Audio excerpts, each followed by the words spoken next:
Welcome back to Real Phonies, where we take a love for movies and television and combine it with very little knowledge about movies and television. I'm your host, Christian. Joined with me, as always, are my co-hosts, Joseph. Yellow. And Jehu.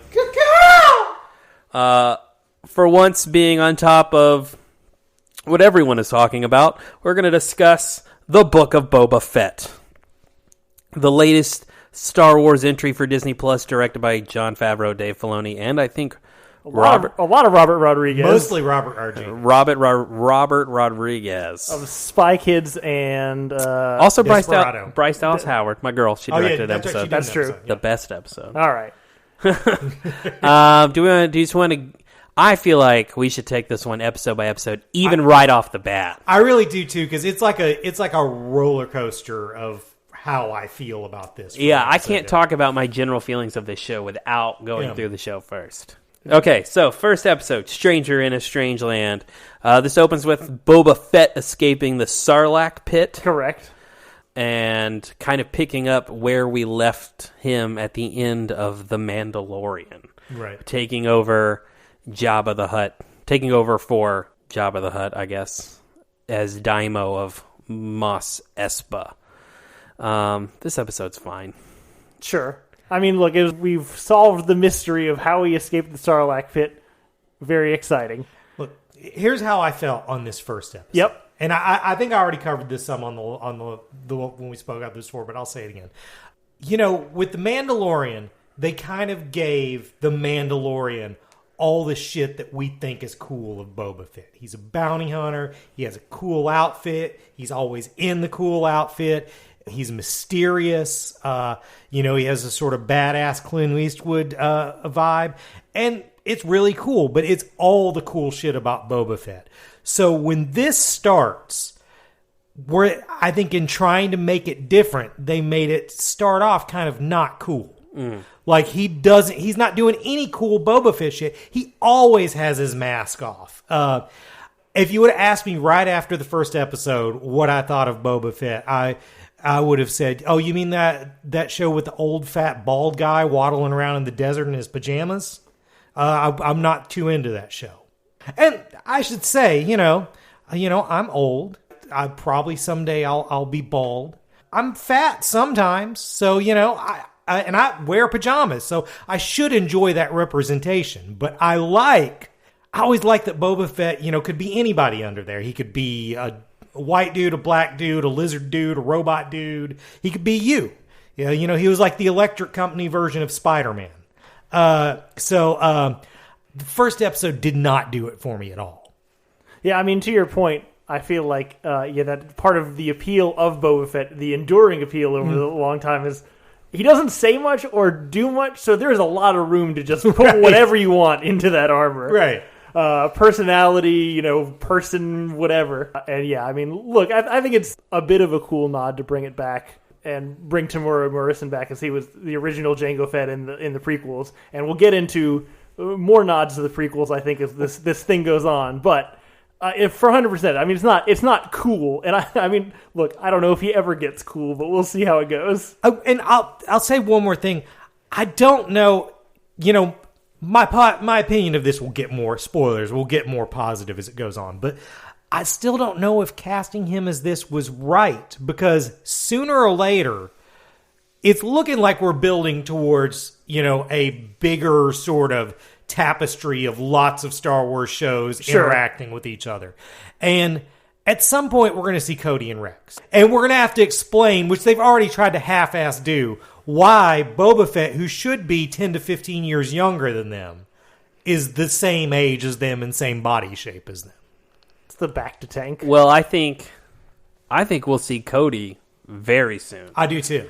Or at least, God, I fucking hope we do. Right. Which would make sense then, because it will take place like 15 years prior to this show. Right. If we see Rex now in this new version, that certainly will be a problem. Right. I think it's a slow start. wasn't on board, off board. My opinion of it was about the same as it was going into it, which was I had no excitement for this show, and this didn't really do anything to sway me. This is the space ayahuasca bit, I think, is in this one, which was a fucking odd choice, I thought, for this show. That is definitely something that Robert Rodriguez brought to the table. You guys ever done ayahuasca? What if we did it in space? Right. That dude very much... For most of this, he's Spy Kids Robert Rodriguez, but for that part, he's like Machete Robert Rodriguez. It was weird. But, everyone complains about the Tusken bit. I like those parts of this show. I hated that he was in a fucking Bacta tank. Right. Like, remembering it. Yeah. I would have much preferred this show simply start when he gets out of the Sarlacc pit, his shit with the Tusken Raiders, and then, like, ending with him getting his armor back. To be fair, I imagine that was the bit that people would be the most interested in. So, I don't know why you couldn't just do it sequentially. For sure, more to Hurt's point about Tamura Morrison, I don't think it's necessarily a problem with just him coming back, but we definitely need somebody with some charisma to carry us through these first 3 episodes, and neither of those 2 motherfuckers are the ones to do it. We'll talk more about it later. There's a character that comes into this show that absolutely should have been introduced earlier, probably right off the bat. Yeah. Chapter 2, The Tribes of Tatooine. Episode 1 ends with like a assassination attempt, and they catch an assassin. This one opens with them interrogating. You find out that the mayor of Mos Espa hired them, and that 2 of Jabba's cousins, the twins, are vying also for his reign. Why weren't they doing this before? Because Jabba's been dead for like 5 years. Right. And Bib Fortuna didn't seem like he had a firm Correct. grasp on things. Space is big. It takes a while to get places. It's not like the huts look like they move particularly fast. This was the coolest version of the huts, though, in my opinion. I agree with that. I thought they were actually, like, legitimately... I get why people would be afraid of them. I just want to figure out, like... I don't want to know... But, like, the only reason them as a species could survive is if they're just insanely wealthy. Like, for sure. There's no other way they could do any of the thing because they physically could not amass whatever they're doing. So there's a little bit of me that wants to know, like, how did they get so goddamn fucking rich? Yeah. I mean, they must have been rich for, like, millions of years and they've evolved into this. What do we think of... this is also the episode that introduces Black Chrysanthemum. Yep. Who's a comic book character. He is. One of my comics just shot up in value the very next day. Yeah. Brought to live action Wookiee bounty hunter who has both fought and teamed up with Boba Fett in the past, I believe. So I thought it was a cool addition. I thought that guy was, like, he looks fucking cool. It translated from the screen, to the pages of the screen well. I fucking, like, as soon as I saw that dude, I marked out for that shit. That was good. I like that they had his knuckles. Yeah. Yes. Fucking cool. I mean, look, there may be a time where we use Wookiees enough that they're not cool, but we haven't hit that point yet. Every time a Wookiee shows up on screen, it's still pretty cool. I like that point. I will say this episode, I started to be like, why am I having to spend so much time with the Sand People? I don't give a shit about space dances with wolves. Yeah. I'd rather have space mobster stuff. It was very Space Dances. I mean, so I want to get into that more as we get... Which we've already seen with Avatar. Right, yeah, for sure. totally. As we get further along. But, like, what in this gives you the indication that Boba Fett even really wants to be a crime boss? You know what I'm saying? Doesn't it seem like he wants to manage a Walmart more or something? Right. That definitely he does not seem very interested in the crime bit of the being a crime boss. Big Walmart greeter energy from Boba Fett in this one. No, if no one but me, I'm talking to myself here, but he's exactly a soap opera mob boss. Soap operas always have mob bosses, and they're always not doing crime. They're always keeping the real criminals out of town. It's bullshit. Yeah, I mean, we're going to come back to that point because it ends in an interesting place. Episode 3, which is probably the most widely debated episode. This one definitely, like, people have opinions on this, and I do, is definitely. The streets of Mos Espa. You find out that the Tuskens were murdered by a bike gang, and Boba Fett wanted revenge. And then, because cyclical storytelling, he recruits a bike gang in the future to help him fight the Hutts. Oh, by the way, it's not the Hutts all along.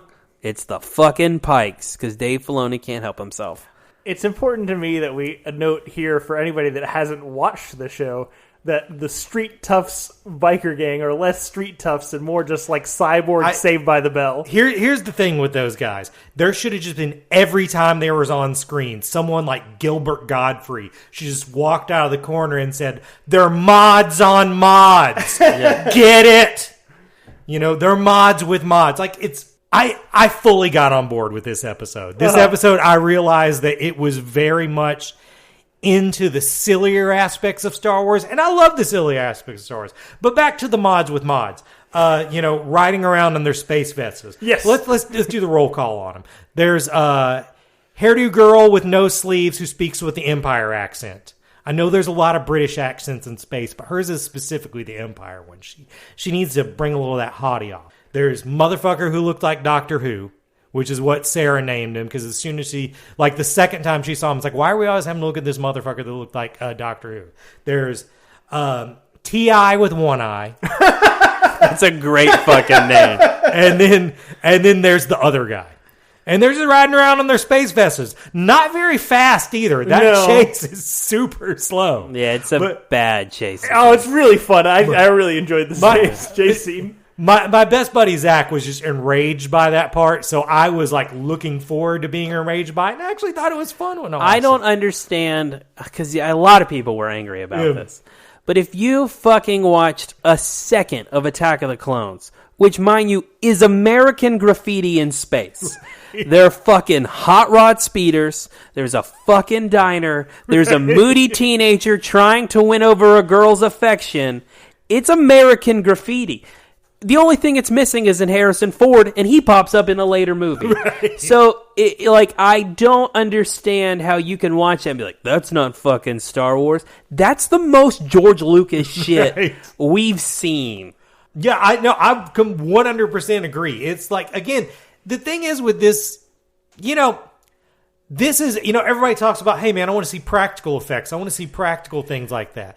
The thing is, sometimes in high def, practical looks silly. Yeah. A rubber mask looks like a rubber mask in high def. And you may not love that, but I fucking loved that. And this was the episode that I sort of realized that. I'll also say, this episode, I got on board with the Sand People story and was sad that it wrapped up. It had sort of like flipped. And at that point, I was like, no, I want more of the Sand People and less of the Mos Espa. I mean, I think I see where you're coming from, but also, no more Sand People also means no more Boba Fett in pajamas. That's true. Which was a nice improvement. But by that point, he had gotten the cool black robes. That was also pajamas. But they were much nicer. Even comfier pajamas. they were comfier, but they were sexier. Sure. Justin, what did you think of the hot rods? I had a fun time with it. Again, I very much also felt it was like the goofy side. It reminded me a lot of episode 2, the chase through the city, except, on a much smaller, dumber scale. The line was like, Anakin's like, I always have to pick out the best models. Yeah.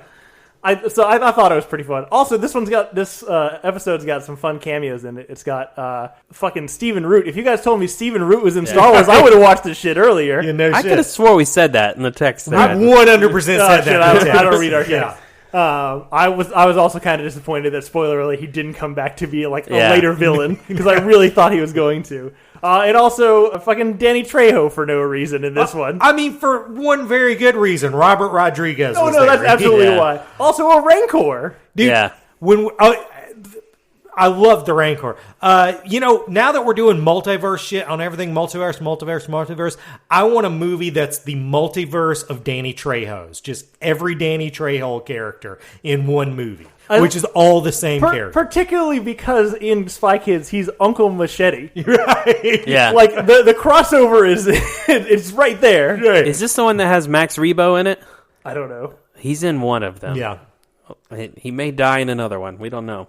This one and the next one kind of blur together for me. Yeah. So the next one is The Gathering Storm. I think it's this one that has Max Rebo in it. Another flashback episode. It's heavily Boba Fett and Fennec Shan getting his fire spray gunship, changing the name from Slave One. Oh, yeah. And then I don't really remember what happens outside of... fucking, it's just more Pike shit. Thundercats in it. They have the banquet. I don't know why. Right? Yeah. Star Wars draws the weirdest. I mean, Star Wars and Game of Thrones draw just like the weirdest collection of people to cameo. I fucking love that bit though. I love the music going on. Like it felt very. It was a dumb comparison. It felt very like Neo at the fucking club sequence. Yeah. I mean, that's definitely what they were going for. When that song started, it's like, are we about to play Tekken in Star Wars? Like, what's going on? This is the present bit is Boba has the council meeting with the other crime bosses where he's like, I'm going to fight the Pikes, just don't do anything. Which once again is more to my point of he doesn't seem very good at being a crime boss because they have absolutely no incentive to do either of the things he said. He didn't even remotely threaten them a little bit. They totally get they totally get what they want, which is not do anything. Yeah, none of them look trustworthy. I mean, granted, they should have been scared by. How do you say his name? I keep wanting to say Black Chrysanthemum. Black Chrysanthemum. Oh, that is it. Okay. Yeah. Chrysanthemum is pretty close. Chrysanthemum. But who I guess this is also the episode where he gets fully on board, which is I'm fucking down with. Yeah. The next one is Return of the Mandalorian. And this episode was a fucking shocker beginning to end. Right. You pick up with Din Djarin. Spoiler, Boba Fett not in the episode at all. Right. Where he is on a Halo ring and eventually finds his clan, gets kicked out because he's shown his face. Man, I feel so fucking bad for him. That was one of because at first I was like, why the fuck is this dude going back here? And then I'm like, this is all he's ever known. He was raised with this shit. This is going home to him. And they just kicked him right the fuck out. He also gets a new spaceship, which is an N1 starfighter from Naboo. I also want to talk about this because the whole rest of the series from this point is just throwback, callback after callback kind of thing.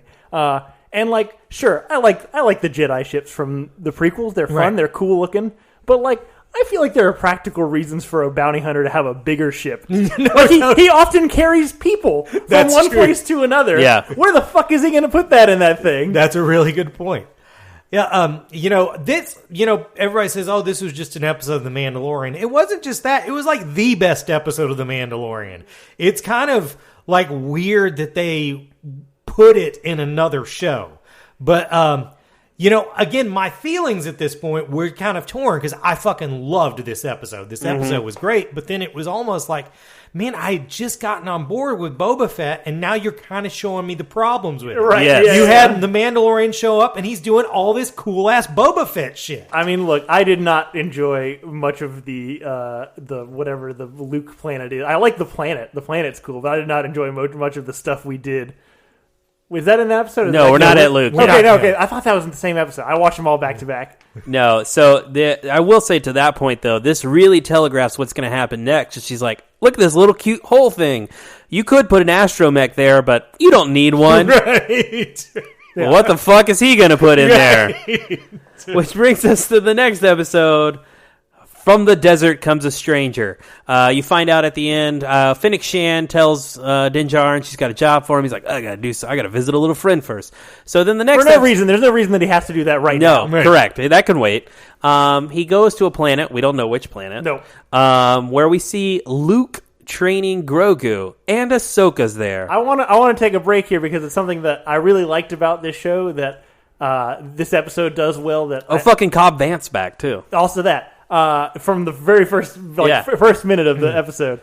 But I feel like this actual series, minus the main characters and whatever, is back to what Star Wars has always been about, which is selling toys. Right, because the amount of new aliens and creatures and droids and shit that were dope looking were great. There were there's at least one memorable one per episode. The little spider drones on Luke's planet were cool as shit. Fucking BD-1, or it may not be BD-1, but I don't think fucking it is, but BD, yeah. That reminds me of something I meant to mention in episode 3, another thing that really got me on board. When I realized that Boba's protocol droid was Matt Berry. Oh, yeah, for sure. Yeah. I'll have more on Matt Berry later in the episode. It's amazing that he hasn't been a droid yet. Yeah, no, he's so perfect droid perfect voice. For it. Yeah. So I have a couple of issues with this episode. One, it looks cool. It does look good. But, God, I want a conversation between Luke and Ahsoka so bad. There's so much shit Why did we not get to see it if you're going to show I me just that? want them sitting at a table and Yeah. her, because definitely he needed her advice in this episode, and she was like, "No, I'm just going to let things happen." Yeah. And if there's one thing that both of them need is to talk about Anakin a little bit Yeah. to somebody. With each other. Like it was really relevant to the outcome of this episode. Yeah. Correct. Also, he has a literal sister, but in a lot of ways, Ahsoka's more of his sister than Leia is. 100%. We should see that. We should definitely. It should be. It's one of the things that I'm kind of bummed we're going so hard with live action, because I feel like they could play that out more without it having to worry about how long it goes before it looks weird, how deep you're going in the uncanny valley, if it was just all animated. So let me ask you guys a question. Should you recast Luke? Yes. 2, are we all in agreement we're going to get more Luke Skywalker? Because It seems that way. It feels like it. I think we're getting more everybody. I think they're going to try to do everybody at some point. I mean, I feel here's my thing. I'll save this to the end, but remind me at the end. I had another thing about bringing everybody. we'll do our Okay. best. I think that's by the time we get to this episode, maybe even at the episode before, even aside from just, it's fun to come back to the Mandalorian and that universe is fun. One of the things that these shows have done really well is just make the universe feel bigger. Yeah. Because there are so many characters all over the place that we have, little amounts of investment in that we are excited to come back to in any form, in any other show that people come into contact with one another. And I think that's something that this episode really highlighted for me. I think the one thing about this episode that's interesting to me is that I'm not saying the Luke stuff is filler, but the whole point of this episode, it begins and ends with the same thing, which is Cobb Vanth, and then you get the live-action debut of Cad Bane, who is fucking awesome. He is so Very He cool. looks so fucking cool, right? Oh my god, he looks cool. He should. Spoilers for the end of this fucking show. He should have been the villain from the beginning. He should have been the villain from the beginning. He should have been there the whole time because there were thematic reasons he should have been here the whole time. Yeah, I mean, spoilers for fucking Clone Wars, but after Jango dies, Cad Bane kind of becomes Boba Fett's dad. He brings him into bounty hunting. Yeah, he's the reason he becomes a bounty hunter. And even then, Boba kind of leaves because Cad Bane is a little too ruthless. Right. And this show plays on that well, I think. It's good payoff if you watch Clone Wars. It's just too little. We needed more. I definitely also seeing how Cad Bane operated was really helpful in here's how you can get behind Boba Fett. Yeah. Because, Boba Fett, it's really hard to, get behind the dude who, took Han Solo. But then at this, it's like, well, he has a sort of code. Cad Bane doesn't. Yeah. Cad Bane also should have been the one to murder the Tuskens. 100%. Oh, yeah, absolutely. Personally. Dave, But, John, listen. And then, Cad Bane shoots Cobb Vanth, which was very upsetting. Yeah. Oh, man. Because Timothy Olyphant is so fucking cool. Yeah. And this role is just Timothy Olyphant in every other thing in space. And I fucking love that. I love it. I mean, I was 2 minutes into that episode, and I texted you guys, I just really want space justified now. Right. Because you can't tell me that fucking Walton Goggins wouldn't look good in space junk. Oh, man, that would be the fucking best. Just redo that whole show 100% in space. I'm on board. I won't make one fucking complaint. Brings us to the last episode. Wait, before we go, I think we should talk about the choice at the end. Luke, has Grogu, and first of all, going back, we missed the fucking best part of this whole show. Opens on R2-D2's head. Dude, incredible. I just fucking marked out. I was up and cheering for that shit. Also, we should mention, is this a bench? Yeah. that shit killed me. But so, Luke is, he comes there to give Grogu a gift, which is some mithril armor made out of... I want to know what happened to the rest of that goddamn spear, because it didn't all go into that chainmail. That's true. Then at the end, Luke shows Grogu a lightsaber, and he shows him the armor that's, from the Mandalorian, and asks them to choose. And it's driving me nuts. I'm not a prequel hater at all, but it's the first time I ever hated the fucking prequels, because I need Luke to learn this. This is so fucking geeky, but I need Luke to learn this lesson, and he's not, because he didn't in the prequels, but in the sequels. In the sequels. I'm sorry, Yeah. the sequel, the trilogy, because He defeated the Empire because of his attachments. He defeats the Emperor because he says, nah, fuck that. I'm not killing my dad. Like, almost every good decision he makes is Yoda or Ben is telling him not to do. And he's like, no, I'm going to stick by my friends. And it turns out to lead to the right thing. So for him to make Grogu make that choice really made me angry. I mean, that's fair. And I don't want to be angry at Luke Skywalker because he's my favorite. They have to do it, though. I know. Because of where we see he ends up. He has to make the wrong choice. It just sucks that he does it so early on. Like, why couldn't have, Luke done it his own way and then failed at something and then decided his way wasn't the right way and, returns to older principles or whatever. Because also a thing, and this is maybe me just reading too much into it, but going back to Return of the Jedi, for most of the movie, Luke acts, sort of detached and sort of calm and stuff like that, like the Jedis we would later meet. But then when he throws down his lightsaber, he turns back into Luke. He's still, dashing, young, sort of, what's the fucking word for somebody who believes that everything's going to be all right? Optimistic. Sure. Optimistic hero.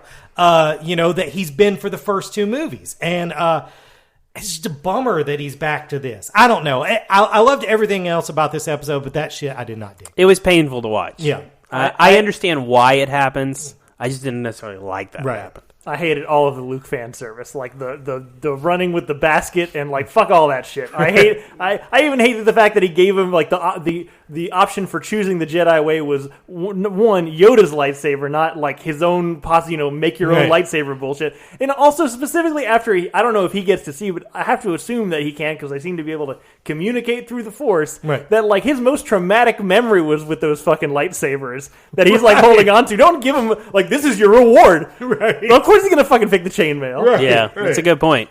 You just showed him a bunch of people dying with lightsabers. Yeah. Why would he make that choice? Yeah. This has been such a stupid theory that's going online, but because it's Yoda's lightsaber, technically in the comics we saw Yoda's lightsaber get destroyed by Inquisitors. So why would Luke have it? And everyone's like, "It's an alternate timeline. Sequel trilogy didn't fucking happen." But to your point, Hurt. Just to be clear, that's your Twitter. I haven't seen any of that shit. I see a lot of fucking opinions. Yeah, it can't fucking happen because he's Luke Skywalker. Episode 7. In the Name of Honor. This is basically The Mandalorian, Boba Fett, Fennec Shan, the Street Gang, Black Chrysanthemum versus the Pikes, and turns out everybody else. And everybody. So they got fucking betrayed. So we talk sometimes to tell you guys to follow our social media. It's mostly just me posting episodes. Sometimes I retweet things. But Christian, you tweeted something yesterday or the day before that was the most accurate thing about this series. You talking about the action figure thing? Particularly this episode. Could you say that? Yeah, so I watched this episode. It was the most, child playing with his action figures fucking thing on it. At one point, Boba Fett's riding a fucking Rancor, ripping a robot in half. There's a Wookiee shooting people and robot kid spinning around with his little pistol. It was fucking cool to look at. Dude, when Boba Fett comes out on the Rancor, it's Boba Fett's cool. I get it now. This shit fucking rules. And man, I never thought I would need to see a Rancor eat somebody, because before, as a child, that was a traumatic event. You saw bones. Right. That was enough. But man, when he starts tearing apart those guys, it's man, he better get to eat one. He's a hungry dude. He better get to eat one. And when he got to eat one, I'm so fucking happy. Yeah. Now that we're at the end of this, the Pikes fucking suck. They're fine in the cartoons. Right. I know they're Filoni's Hutts, but God, they were not cool in live action. Don't fucking go back to that well. No, you know what they looked like? They looked like the fucking trade syndicate guys from the prequels, which is not a good thing to look at. Yeah. Why was I get it. Not everyone likes Solo. Make it Kira. 100% dangling plotline. Do something with that shit. What do we think? How do we think the show ends? I have a real big problem with it. What is your? Well, I feel like I should talk a little bit more about the cool fighting because there was so much of it.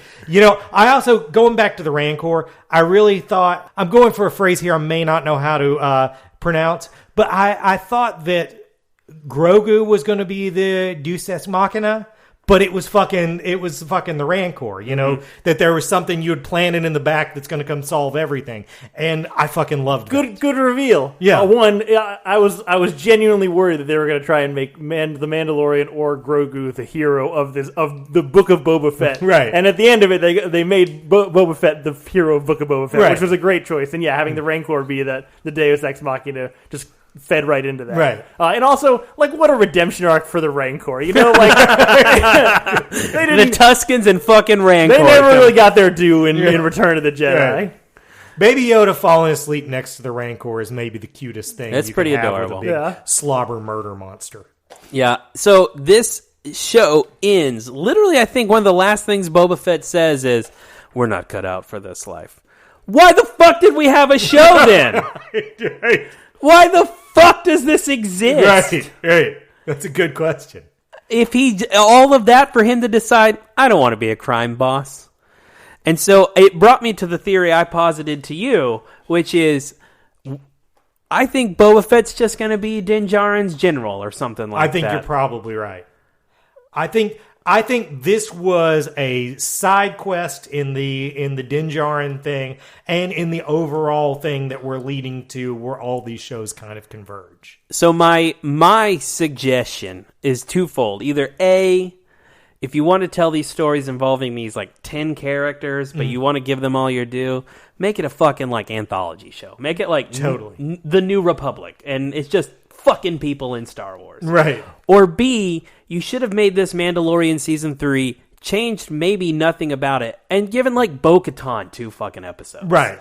And then we could have walked out the end of it and been like, I wonder who the Mandalorian is now. Is right. Bo-Katan the Mandalorian? Is Boba Fett the Mandalorian? Is Din Djarin the Mandalorian? And it probably would have made more sense. Well, I think you said this the last time we talked about it, that you think that what this really is about, at some point Din Djarin is going to realize he doesn't want to go back to the Mandalorians. He wants to build his own tribe. And Boba Fett's his first guy. Yeah. Grogu's his first guy. Boba Fett's his second guy. Yeah. On that note, I feel like going back to the Grogu well. I mean, well, first off, they made it important that you watch this fucking show to understand the next season of The Mandalorian, I guess. Like if you haven't watched this before, you're gonna have first of all everything you wanted to see spoiled by the recap, you know. So, but like on one hand, I feel like, you know, I understand that fucking Baby Yoda is your most valuable property right now. I do like that they made fun of the name in the show. Yeah. I felt like that was appropriate. But there's another part of me that's like, I don't know, that's like the coward's way out to me. Like it was the same move I felt like having the Mandalorian in the Boba Fett show is, but for the Mandalorian, where you're just like, you're like, oh, we're scared to do something new. We're scared that these characters won't hold up on their own 2 feet. So we're just going to bring back in something that you love. Counterpoint, though, you can't do Lone Wolf and Cub without the Cub. I mean, you can't, but they already did Lone Wolf and Cub for 2 seasons. And that wasn't enough for me. Okay. Touche. So, a couple things from what you said. You mentioned making fun of the name. I should say that I like strangers with Candy now in this show more now than I know she's just a dirty, dirty whore. Amy Sedaris? Yes. Yeah. It's weird that she's like had a second life as a Star Wars actor. Second of all, my thing I was going to talk about where I think eventually we'll see everybody brought back.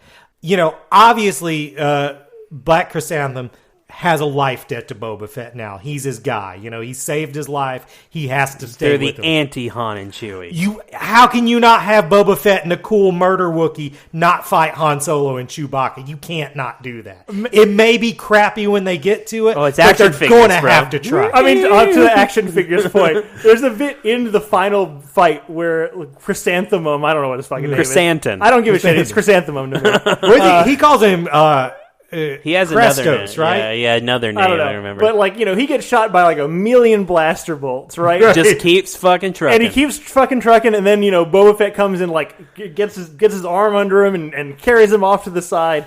And, like, you know, that's what you're talking about, the life debt. He said, I'll give you a nice soak in the Bacta tank and you'll be fine. But, like, 5 minutes later, he's fucking back up and shooting. Somebody just picked up that action figure. It's like, he can do more cool shit. Yeah.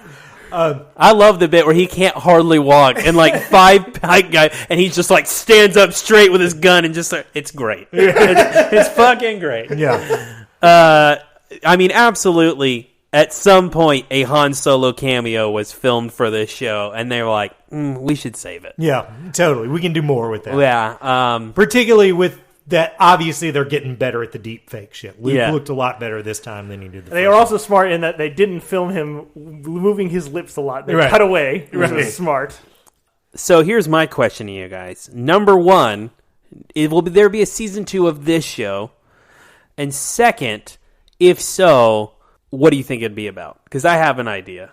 I mean, look, I kind of hope not, just because I still don't super care about the main 2 people that we're involved in. Well, I'm sort of invested in the general Tatooine community, but also we've spent a lot of time on Tatooine. Too much time on Tatooine. It's okay for me to just leave it for a while. Right. We can they can be little side adventures for other characters that we're going to establish. I definitely think we'll have more, but I have no clue. So what do you got?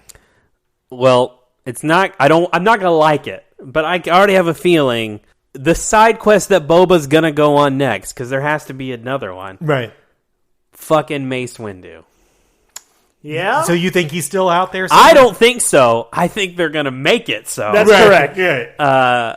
I think he's gonna want revenge for his dad, and oh yeah. I don't want it because we've belittled Order 66 so fucking much to this point. There's, like, we keep just saying every Jedi basically fucking survived, and it annoys the piss out of me. But yeah, I think that's what happened. I mean, who gives... and you know, Mace Windu has a pretty cool fucking death scene. Yeah, You know. No, he doesn't. He fucking falls. Get the fuck out of here. Okay, but what is cool about it is mainly the Emperor's face when he realizes he has the upper hand. Yeah. I mean, I fucking love that shit. Yeah. gets his arms cut off, right? And then falls out of the I think does it both of them or just one? I can't remember. I think it's both. Maybe it's both. Because he's like... But he can go to Thundercat and get new hands. Yeah. Fucking Thundercat. And this show ends up with the surprise mid-credit scene. Cobb Vanth's still alive. Because he's too fucking cool to kill Because him. he got shot in the shoulder. You knew he was alive. I've never been happier that, you know, they pushed out on a death. Like, you know, like I'm so glad he's still around. I'm super excited to see what the cyborg version of him is like. Yeah, way on board with it. So I got the impression he's the new Jabba. Because of what Boba Fett says, and now he's in the palace. I bet you are right. I bet Boba Fett doesn't want to do it anymore. He doesn't actually want to do that. Guys, that would have been such a better show. What the fuck are we talking about? I mean, we may still get that show. Holy shit. All these people, except for Cara Dune, are coming back. Yeah, fuck. I'm not even convinced they're in a couple fucking years. They're going to be like, hopefully they forget. And they just Maybe they'll just CGI her, too. Yeah. Yeah, that's a way better show. Yeah. Fucking Timothy Olyphant. He's way more like a crime boss. Yeah. So, I mean, the important question is this show better or worse than Transformers? I think it's better than Transformers. I'm giving it some shit, but I enjoyed some of the goofier aspects of it. We skipped over it, but there's a bit where they're sneaking into Jabba's palace, and there's just like this a really slapstick scene where they're trying to capture some droid with the ears. It's outstanding. Yeah. I really enjoyed that. Yeah. I don't think the leads are good, but by the last episode, it doesn't matter. They have enough interesting people and arcs that you don't need the leads to be good.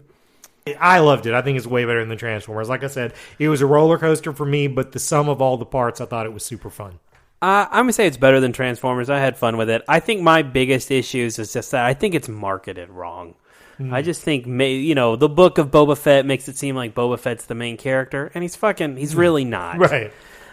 This is like 4 episodes of The Mandalorian, but you were too afraid to make him the main character of 4 episodes of that show. Right. You were fine making The Mandalorian the main character of a few episodes of this show. Right. But the reverse was not true. Right. And that part was disappointing to me. But the show's fine. Fair enough. Cool shit in it, though. There is some cool shit in it. Book of Boba Fett. It's 7 episodes. It's pretty manageable. Even I could do it pretty quickly. So what's next? What's the next Disney show? The next one, I believe, is Moon Knight, which is March 30th. Yeah, that's pretty soon. And then on the 45th anniversary of A New Hope, fucking Obi-Wan Kenobi. Yep. I keep forgetting it's actually coming out. It's been so long, but I'm hearing that the internet's not excited, and I don't understand. I don't believe that that's true. We're going to see when it comes out. Yeah, I think everyone's going to fucking freak out. I can't see not being excited for that shit. If nothing else, I feel like horny Twitter is going to be all about it. So lots of people are going to be very turned on when he says hello there to something. 100%. And he will. And I will be turned on by exactly. So that's it for Book of Boba Fett. What have we been watching the last couple weeks, guys? Last week. I haven't watched much. The only thing I really have to talk about is what the fuck is going on Attack on Titan? It's amazing.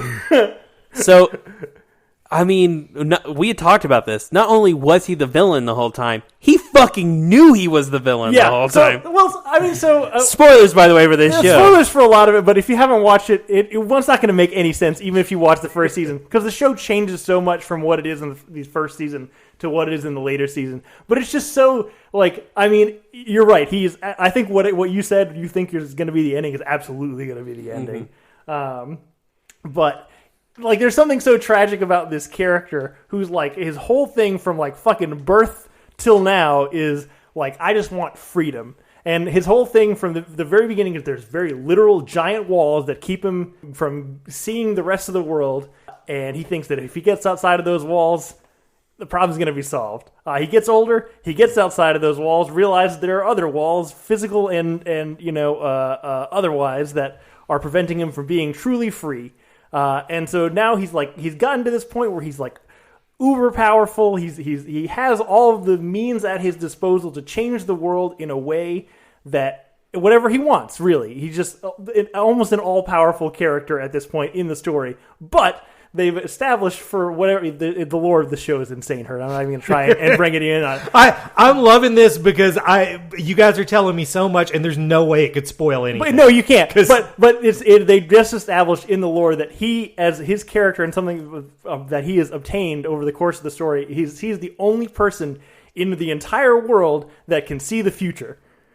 And so, as somebody who's desperately all he ever wanted was freedom, and now cannot even get it fucking anywhere because he knows what's going to happen and he can't fucking change it. Right. It's fucking sad. That is sad. And I mean, look, he's going to do some really bad shit because... fucking genocide. fucking, super duper genocide. But, I don't know, there's something about that character that is just, every single time you think you've broken down one wall, a new, bigger wall comes up, and it's just, I don't know, it's a bummer. Dude, that bit with his dad and Zeke, and he's he showed me some things, and now we know Aaron pushed his father to do these horrible things, and then now showed him the truth, and he's like, what the fuck have I done?